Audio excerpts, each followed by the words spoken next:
Kaixo, ni Maritxu Muñoa naiz, familia medikoa naiz Alangoko osasun zentroan, Getxon, Uribe esian, eta nik min kronikoari buruz hitz egingo dizuet.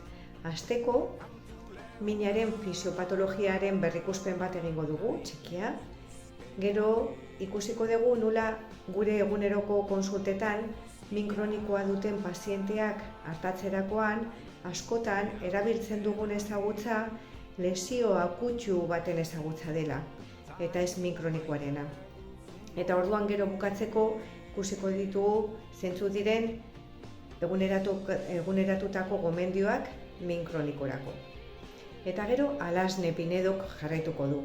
Alasne fisioterapeuta da, Leioako osasun zentroan, Uribe esian ere, berak bere egunerokoan min kronikoa duten pazienteak artatzen ditu, eta berak kontatuko digu nola egiten duen pazienteen ezagutza aldatzeko, nola berreskuratzen duten konfidantza beraien gorputzarengan, eta kontatuko digu ere nola lortzen duen pazienteak mugitzen hastea, eta nola horrek konfidantzaz mugitzen hasteak hobekuntza ekartzen duen.